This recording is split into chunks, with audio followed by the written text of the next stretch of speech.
YouTube, what the crap's going on? HeirofCarthage here, back in a 2v2. Lucifer Morningstar. So it looks like we got two Crooked Moon versus Clan Angrand and the Empire.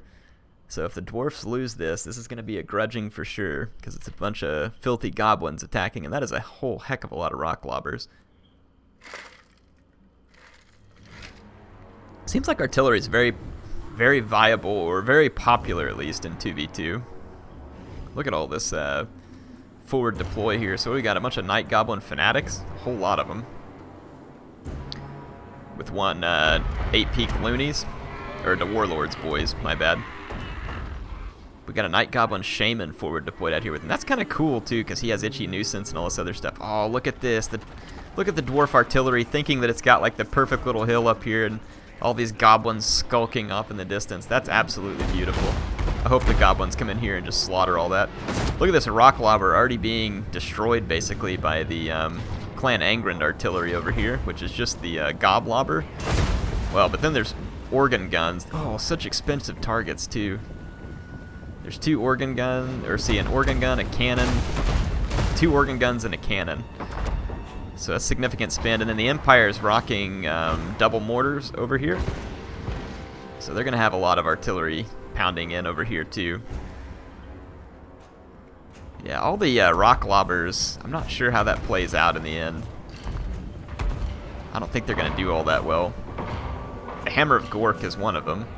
You got your little goon squad here, which is going to be Skarsnik and then his two goblin big bosses. What do we got over here? A couple squigs, a couple more squigs back here. The goblins are kind of running away from the artillery barrage. It's definitely a good plan. Goblins aren't going to like an artillery barrage. And here comes the flank attack from all the goblins. I think the Night Goblins will tear through the miners fairly well if they can keep their leadership up. And since these miners were targeted down by all the artillery, it's going to really soften this up. And if this artillery gets taken by the goblins, which it very well could, there's reinforcements heading up here from the Dwarfs, but remember, no cavalry for the Dwarfs. So if the goblins can get around and into this artillery, that would be a huge win. The miners are getting chewed apart by the Gobos, and they're going to be supported with some sneaky stabbing here, which is extra armor piercing. That'll be great versus Dwarfs. Alright, get in here. Come on, get that artillery, get the artillery, and then the squigs are going to come in. They're going to also dish a huge amount of damage to the stunty scum over here. Or the Dawi heroes. I guess it depends on which side of this fight you're on. The organ guns are actually in kind of an awkward position. They didn't have the best firing line. Here comes the squigs like a herd of bowling balls through the Dwarfs. The artillery for the Dwarfs is still standing, but I can't imagine that's going to last for long. Look at the wave of goblins breaking through the stunty lines here. These goblins over here eating some significant missile fire. There's a couple of rangers down here, 3 of them, and 4 in fact. So these Night Goblin fanatics are going to get absolutely chewed apart. But check out the fanatics tearing their way through the dwarf lines. So that was pretty slick. Nice hit from the fanatics, and I mean the heat is on over here from the goblin ambush. These squigs are getting a lot of work done, tying down the miners. We've got Skarsnik moving his way up. The big bosses are over here. The Rusty Heirs. The Shaman is still doing the magic here. So we got, let's see if we got any magic. Sneaky stabbing once again. So these Gobos are going to be punching above their weight class because of that. It's like a little skirmishing between the Empire and the other Crooked Moon player. This fight is not going well for the Dwarfs. You know, the Longbeards are going to be tough. And then these Warriors of Dragonfire Pass also going to be tough. But if Skarsnik gets into him, he could do some damage here. Yeah, Skarsnik is going to get some work done.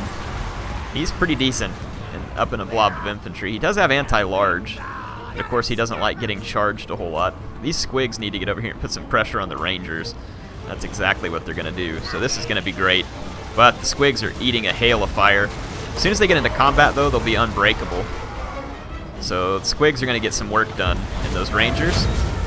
So much support going back and forth here. The Rune Lord is on his Anvil of Doom, but the sneaky stabbing is real here. There is a lot of sneaky stabbing going on here. Probably pickpocketing the Rune Lord, too, while they're at it.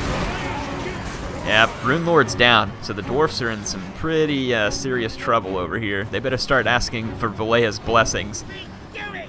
These squigs killed a lot of rangers over here as well, so that was a pretty nice move. The artillery's gone over here. Now this fight gets started between the Empire. There's some Black Orcs here amongst the Crooked Moon. Ooh, the mortars landed some pretty brutal shots here. Pretty good kills on the mortars. We've got a warrior priest kind of standing back from the fight. He probably ought to be in there supporting it, to be honest. You can make a warrior priest pretty cost effective if you strip him of pretty much everything. You can get one for like 380 with no horse or anything, no abilities, and he just ends up being a decent melee character for 380. I don't know, with the Black Orcs in this fight, I don't know how the Empire is going to stop this one because their infantry is just not significant enough. These trolls over here are about to get gunned down by the silver bullets. They may not be werewolves, but silver bullets have still got to hurt. But I don't know, look, here comes some Gobos to save the trolls. So these Gobos are going to pay for themselves handily getting into such an expensive skirmisher. And here comes a bombardment from what looked like a fire sorcerer, yep. Or a bright wizard, my bad. This is not chaos. Look at this. Look at this. The Rangers turned this around. Skarsnik and his goon squad is the only thing still here. All the Gobos chased off the battlefield due to their poor leadership. These Rangers clutched it out and got rid of all the Gobos there. If this squig can get back into combat with some of these Rangers, that'll be a huge win. This organ gun would actually be the right target. Let's see what the squig... Yeah, the squigs are targeting the organ gun. Well, I thought they were.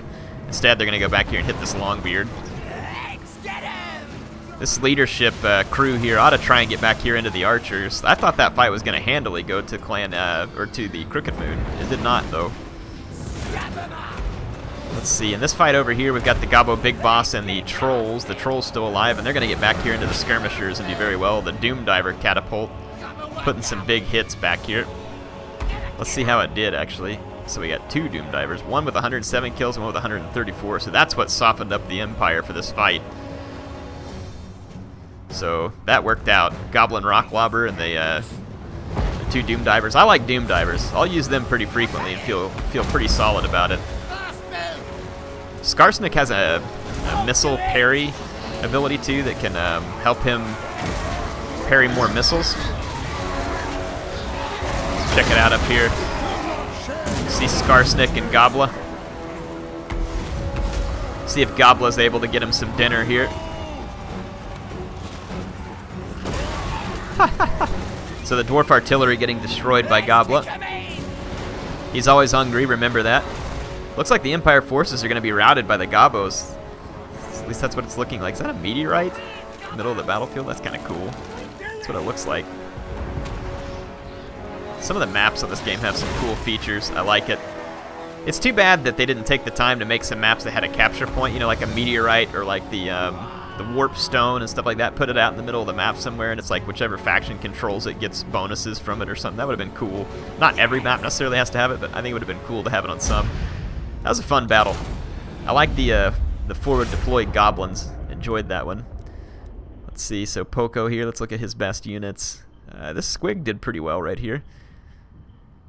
And Skarsnik carrying most of the load here, but I mean, some of his Night Goblin fanatics got in and got quite a few kills, which is, again, he was the one that did the big forward deploy. And then Lucifer here.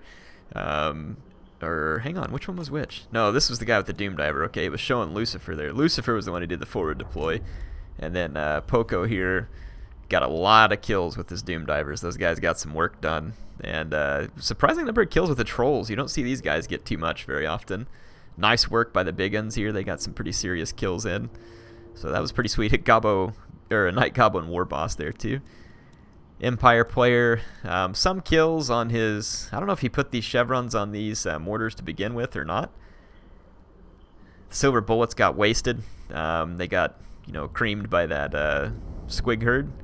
Or no, it was the goblins that got into him. Yeah, my bad. So yeah, the Empire army just not able to put up much of a fight there. So then let's check out Clan Angron. 143 kills in this organ gun, really. I wouldn't have thought that it got that. I didn't see it happening. The Rangers, though, were the ones that pushed off a lot of that goblin force and did fairly well, but all the miners just got thwacked. The Longbeards didn't do too well. So yeah, that was pretty interesting that forward deploy caught the Dwarfs off balance. Did y'all like that one? I enjoyed it. Appreciate the viewer who sent that in. I appreciate all of you watching and being here. I'm glad you enjoy the videos. I love making them for you, and appreciate the comments and the subscribers and all the other folks who are supporting me. You all are wonderful, and you make this fun every day. Hope you enjoyed it. HeirofCarthage signing off for now. I will see you next time.